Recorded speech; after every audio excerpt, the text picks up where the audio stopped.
Hola gente, soy Shibón y hoy no es miércoles, hoy es martes, pero decidí adelantar el video por dos razones. Una, porque el tema creo que es importante discutirlo y hay gente que todavía está expresando posiciones que son un poco extrañas, considero que son un poco empáticas, y hay gente que me ha preguntado qué opino. Eso es una razón, y la otra es que, bueno, yo mañana desafortunadamente tendré un día muy largo, entonces no podré hacer el video. Pero bueno, esa es mi perra. El tema de hoy, por supuesto, es la marcha y todo lo que pasó alrededor de la marcha. Y hay gente que me ha dicho, oye, ¿tú qué opinas? Algunas personas me han dicho que están muy sorprendidas por el vandalismo y que no les gusta que el feminismo se exprese de esta manera, ¿no? Y me han dicho que quisieran saber mi opinión. Yo creo que el 90% de la gente que ve este canal más o menos ha de saber cuál es mi opinión. Eh, yo empiezo señalando dos puntos que creo que no tenemos que perder de vista cuando hagamos una evaluación o un juicio sobre la pasada marcha. La primera es evaluarla como parte de un proceso y no como un evento. Y esta de hecho es una distinción que sí se hace mucho. Porque cuando tú evalúas algo como un evento, muchas veces pierdes el contexto y la historia que llevó a ese evento. Y eso te puede llevar a hacer un juicio quizás demasiado apresurado y simplista. Yo creo que a mucha gente le está pasando que está evaluando la marcha de manera negativa y lo que pasó en el Metrobús Insurgentes y lo que pasó en la estación de policía como si fuera un evento y no como si fuera parte de un proceso de politización de las mujeres de este país y de esta ciudad. Y creo que al hacer esta evaluación en términos de un evento aislado y no como parte de un proceso, justo se cae en un análisis que es muy simplista. Entonces, la primera recomendación que yo le hago a la gente que tenga dudas es que lo vea como un proceso, no como un evento. Y la segunda, que no haga un juicio moral, sino que haga un análisis político de qué pasó. Porque mucha gente se indigna y dice, ¿cómo pueden exigir respeto a estas mujeres si no respetan el patrimonio de la ciudad o del país? A mí me parece que esto está moralizando en vez de hacer un análisis político de todo lo que es la coyuntura. Y yo un poco lo que voy a intentar hacer en el video de hoy es poner mi punto de vista, digamos, para que la gente lo escuche, para que lo compartan, lo discutamos. Yo lo primero que señalaría es, a ver, que no se nos olvide que este país ya lleva mucho tiempo con índices de violencia hacia las mujeres que son inaceptables. Y esto ha ido subiendo. Este año tenemos un promedio de 10 mujeres muertas al día. Por crímenes violentos, por supuesto, porque mujeres muertas por razones distintas, pues hay muchas, pero estamos hablando de 10 feminicidios al día. Cuando vemos las estadísticas en América Latina, verdaderamente es brutal. O sea, México cuenta a sus muertas por violencia en términos de miles. El resto de los países, con la excepción de Brasil, lo hacen en términos de decenas o en términos, si acaso, de centenares. México cuenta las muertes en términos de miles. Ese es el nivel, ese es el punto de partida que creo yo que tenemos que mirar. Y no solo están las muertes violentas, los feminicidios, están todas las violencias que no desencadenan una muerte.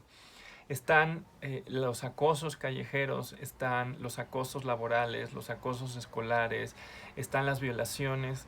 Es decir, hay una cantidad de violencia dirigida hacia las mujeres que es brutal. Hay gente que dice, también los hombres viven violencia. A ver, nadie está negando que en este país toda la gente vive violencia.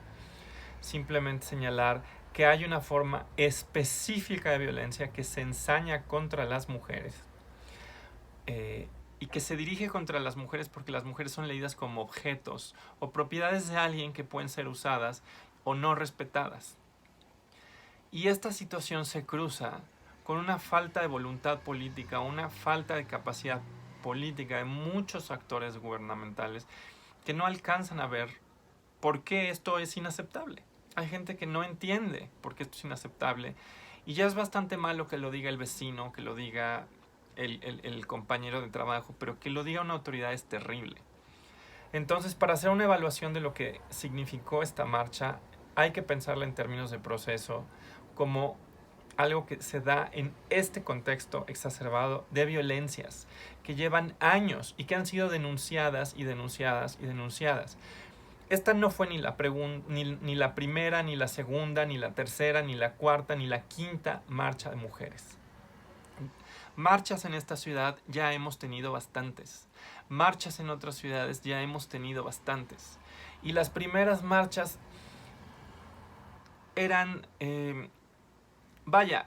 eran duras en las exigencias, pero eran marchas donde lo que se veía, por ejemplo, eran grafitis, lo que se veía era quizá una exigencia de justicia, era quizás ponerle paliacates verdes a una estatua. Eso era lo que veíamos en las marchas. Nunca habíamos visto en el tiempo, digamos, reciente una marcha de mujeres con este nivel de enojo. Ya hay gente que hace el juicio de que este nivel de enojo es inaceptable. Insisto que esto pasa si lo ves como un evento y no como un proceso. Yo creo que es necesario ponerlo en perspectiva y señalar el contexto de violencias que ya llevamos también años protestando, y hay ciudades como Ciudad Juárez donde llevan décadas protestando. Literalmente llevamos décadas en algunos lugares haciendo desde ONGs, desde activismo, desde otros lados, esfuerzos para disminuir la violencia contra las mujeres, y esto no está disminuyéndose. Yo creo que esto es fundamental para entender la rabia. Y algo que pasó en esta situación muy concreta es que, por supuesto, esta marcha se desata porque una chica dice que fue levantada y violada por 4 policías. Entonces, este no es un tipo de violencia, digamos, que te hace otro ciudadano. Esto te lo está haciendo una figura de autoridad. Y ahí el enojo es tremendo, porque ahí es quien tendría que ser responsable de garantizar la seguridad de las mujeres, se vuelve un enemigo potencial de las mujeres.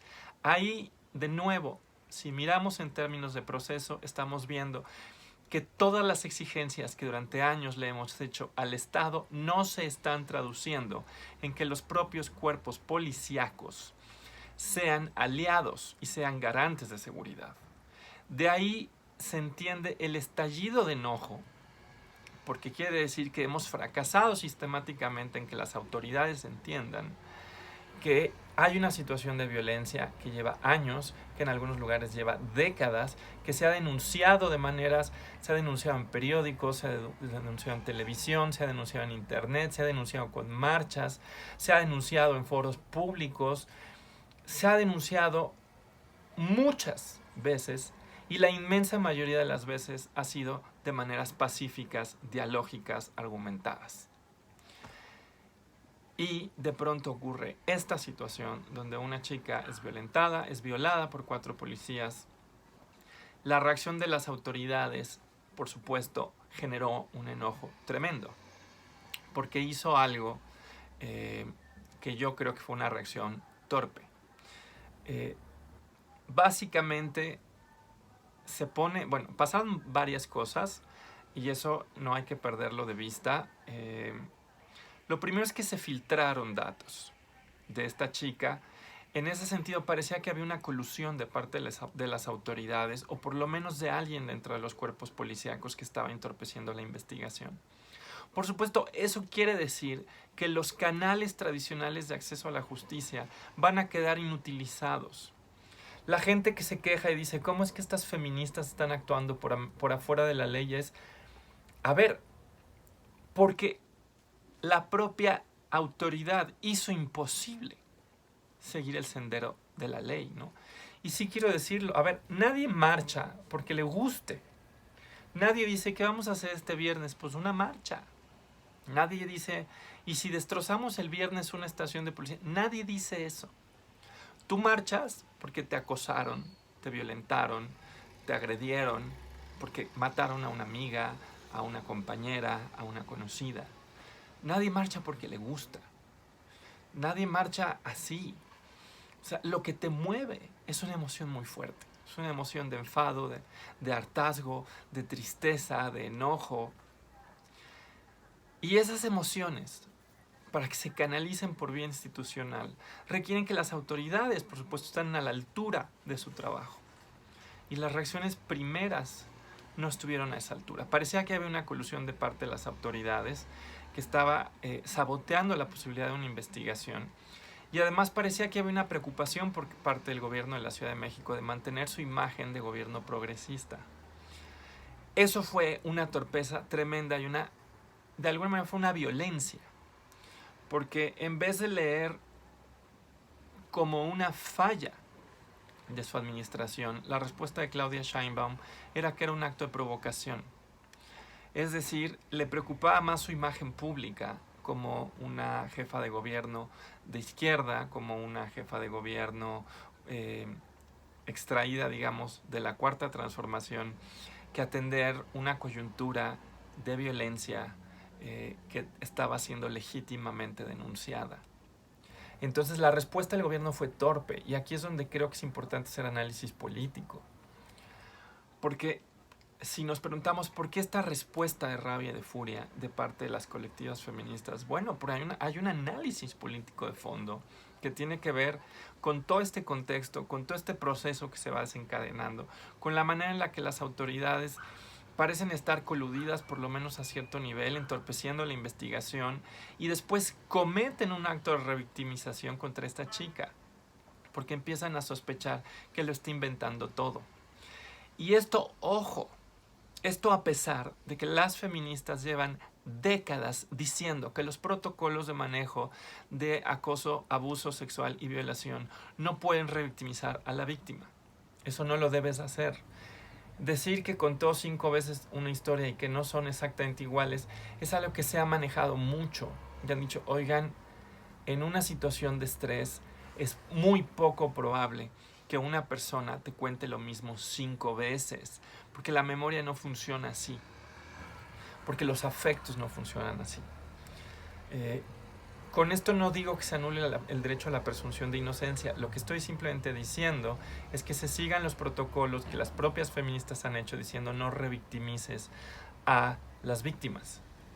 Entonces aquí pasa una situación donde parecía que había colusión, donde hubo revictimización y donde hubo una torpeza política de parte de la jefa de gobierno que parecía más interesada en mantener su imagen como una política de izquierda emanada de la Cuarta Transformación, que no quería perder la imagen de estar cercana al pueblo. Entonces da esta respuesta muy torpe de que es una provocación, donde básicamente parece decir que estos feminismos están al servicio de causas ocultas, políticamente ocultas, quizás los intereses del PRIAN, de la derecha, de este golpe suave del que tanto se habla.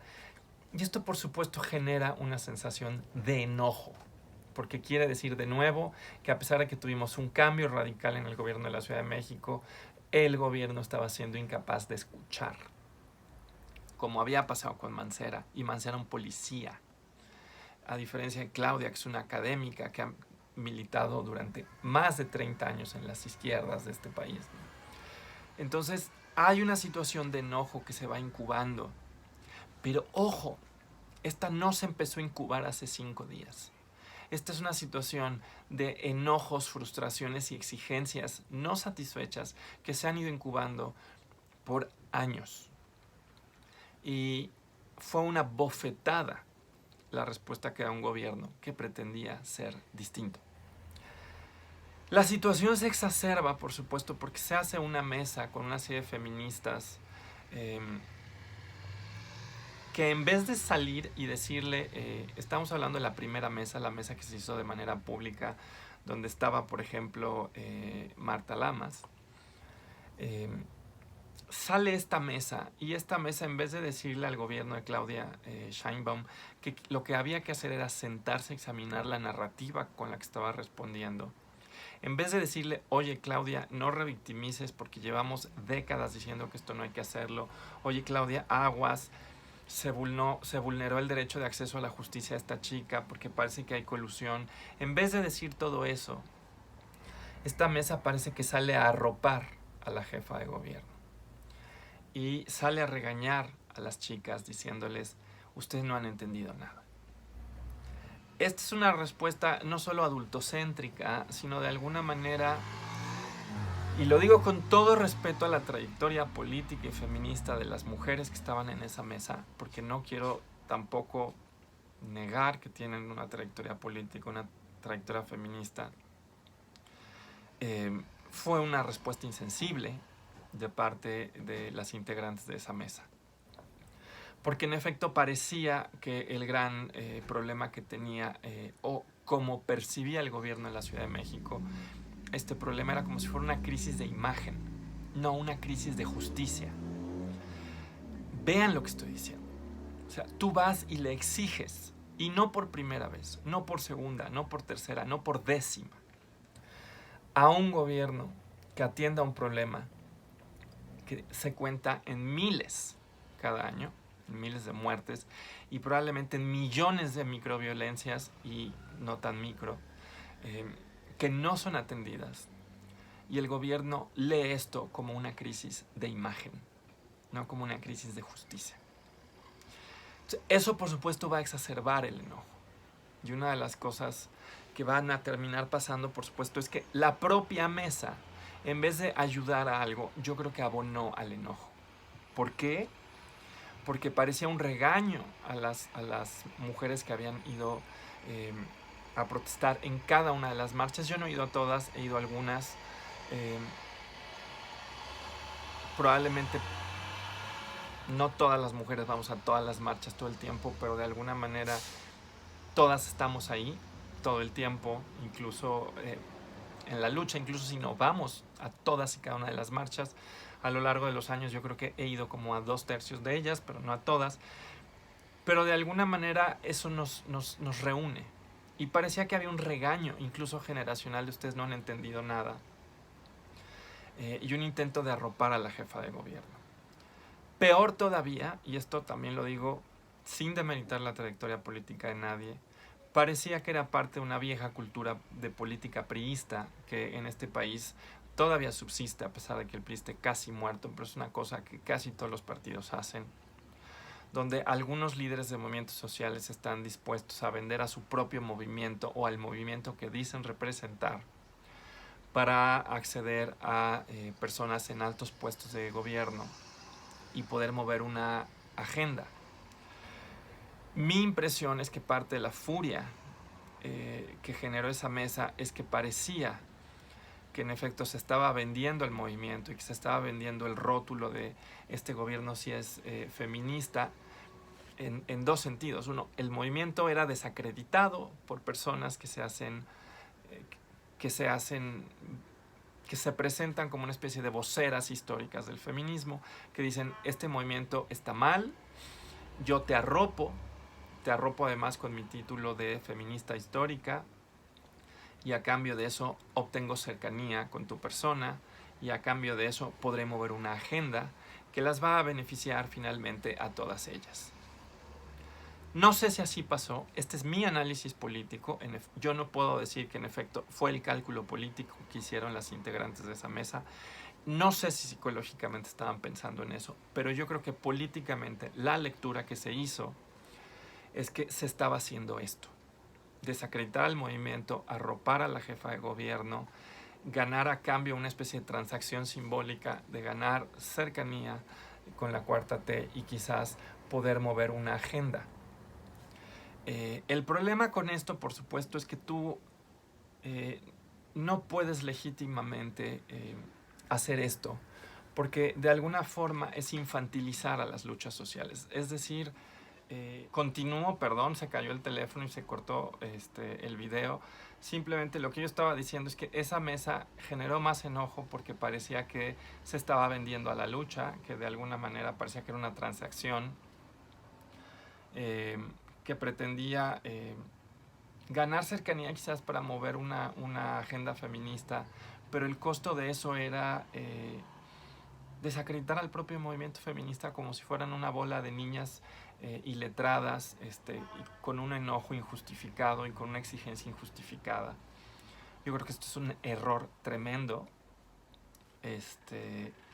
porque de alguna forma infantiliza los movimientos, pero además asume que la manera en la que se entiende el movimiento y que cierta persona se coloca como vocera, pareciera que es la única manera de hacerlo. Y yo creo que las mujeres que vamos a estas marchas, cada una entiende el movimiento de una manera distinta y no se vale de alguna manera que alguien se coloque como vocera que desautoriza los movimientos y que venga y arrope a la jefa de gobierno diciendo usted sí es feminista, no se preocupe, ellas no han entendido nada, ¿no? Entonces digo esto porque yo sí creo que esa primera mesa pública generó mucho enojo y eso es fundamental. Todo lo que he dicho hay que pensarlo como un proceso, no como un evento en el contexto de una violencia que lleva en algunos lugares décadas, con muertas que se cuentan en miles, con violencias de otro tipo que se cuentan en millones, con impunidad y en una situación donde la autoridad misma es partícipe de las violencias, donde parece que hay colusión y donde la respuesta del Estado es una respuesta de esto es una crisis de imagen y no una crisis de justicia. Yo creo que esto es fundamental para entender el porqué de este enojo, de esta marcha con tanta rabia. Alguien me puede decir, va, pero todo eso no lo justifica. Yo considero que se hace racional la acción, que la acción es una acción racional. ¿Por qué? Y eso no lo considero desde mi opinión.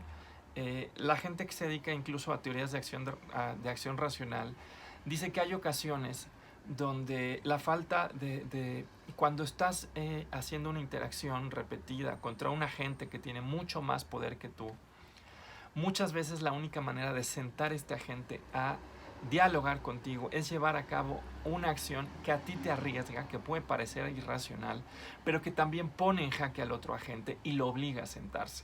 No es una idea mía, de hecho es una idea que está en la teoría de juegos de John Nash, que dice que hay un punto de negociación.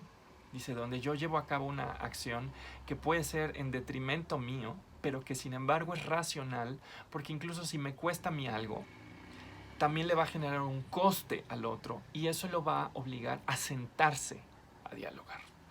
Entonces, puede parecer brutal lo que estoy diciendo, pero lo que estoy diciendo es la marcha logró su cometido y es que fue una protesta tan brutal que le generó al gobierno una crisis tan brutal en términos no solo de imagen sino de legitimidad y de denuncia, y que además mostró que el enojo ya no se iba a contener, que ya no podía ser ignorado, que obligó al gobierno de esta ciudad a sentarse, a negociar.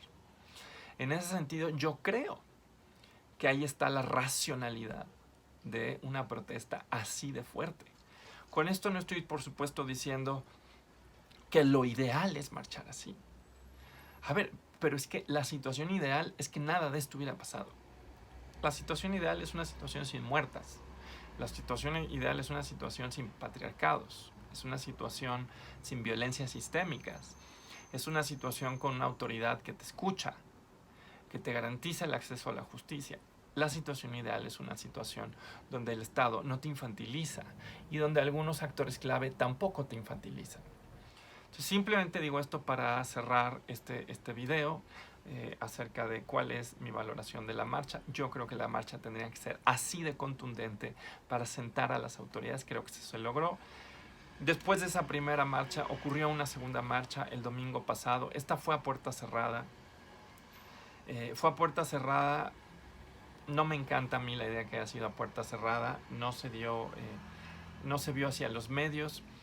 Entiendo parcialmente la lógica de eso y es que lo que querían era escuchar, ahora sí escuchar. Ahora sí escuchar qué estaba pasando y ya no manejar esto como una cuestión de imagen pública. Eso lo considero un avance. Quiere decir que el gobierno de esta ciudad, Claudia Sheinbaum, entendieron que no podían manejar esto como una cuestión de imagen pública, que tenían que sentarse y que tenían que escuchar. Por eso creo que se hizo a puertas cerradas, sin medios, para que les pudieran decir todo y ellos pudieran escuchar. Dicho eso, no me encantó la manera en la que se dio esa mesa, en parte porque la manera en la que se invitó creo que se dio de acuerdo a un mecanismo un poco sesgado. A mí se me invitó, de hecho se me invitó, pero me invitó una amiga. No me invitaron no me invitó me dijeron, oye, pues no sé si quieras ir. Yo rechacé la invitación porque... Y se lo dije, oye, pues eres una gran amiga, eres una gran aliada, eres una gran feminista, yo te aprecio muchísimo. Me da mala espina la sobrerepresentación de tuiteras, porque pues me hace pensar que quizás lo que quieren es interlocutoras que puedan mover a la opinión pública. Y con eso no desestimo las preocupaciones y las voces de las tuiteras, ¿no? O sea, lo que me preocupaba es que fuera a ser usado mediáticamente. Y la otra es que me dijo, bueno, pues desafortunadamente la invitación es a todos los sectores del feminismo. Se ha invitado a las feministas críticas de género. Yo creo que tenían que estar ahí, sí, lo quiero decir de frente. Todos los feminismos teníamos que haber estado ahí. Pero lo que ella me dijo es, yo no te puedo garantizar que no vaya a ser un ambiente donde haya agresiones transfóbicas, porque yo no soy autoridad, solamente soy una feminista pues, que te está invitando en calidad de aliada. En ese sentido yo no fui porque yo sí sentía que el gobierno tendría que haber hecho una invitación mucho más abierta a todos los sectores de los feminismos, todos, garantizándole a todos que iban a ser escuchados, todos los sectores del feminismo, todos, sin excepción, pero garantizando que todos iban a ser respetados. Yo creo que esas condiciones no se dieron. De todas maneras, la gente, las compañeras que fueron, dicen que sí se lograron cosas, que parece que sí hay una voluntad de escuchar. De inmediato se anunció que no iban a haber, que no iba a haber una serie de carpetas de investigación contra las chicas que protestaron. Eso me parece un logro. Y que el gobierno iba a hacer una serie de programas destinados a disminuir la violencia contra las mujeres. Esperemos que esto no se atole con el dedo, pero lo que dicen es que, no sé quién, ese es el timbre, pero lo que dicen es que parece que ahora sí hay una voluntad genuina de diálogo y todas las compañeras que fueron, todas ellas fueron con un interés legítimo por hacer que las cosas cambien. Y hoy, por ejemplo, hoy en la mañana que fue la clausura del Parlamento de Mujeres aquí en la Ciudad de México, varias parlamentarias dijeron, no vamos a arropar a un gobierno si este gobierno no está a la altura de sus promesas. Estamos reconociéndole que se ha sentado a escucharnos, estamos reconociéndole que está intentando hacer mesas de trabajo incluyentes, que está tratando de hablar con todos los feminismos. Esto es cierto, se lo reconocemos, es un avance, pero de ninguna manera vamos a arropar a un gobierno ni a darle una imagen pública no merecida. Entonces les reconocemos su voluntad de diálogo inédita en los últimos, yo creo que 10 años en este país, en términos de violencia de género. Les reconocemos eso, les reconocemos su voluntad, su esfuerzo, pero también les decimos, no vamos a arropar a nadie que no esté a la altura de sus promesas, ¿no? Y bueno, este video ha sido brutalmente largo, yo aquí lo dejo, y habrá que seguir el tema. Nos vemos ahora sí el miércoles de la próxima semana. Bye bye.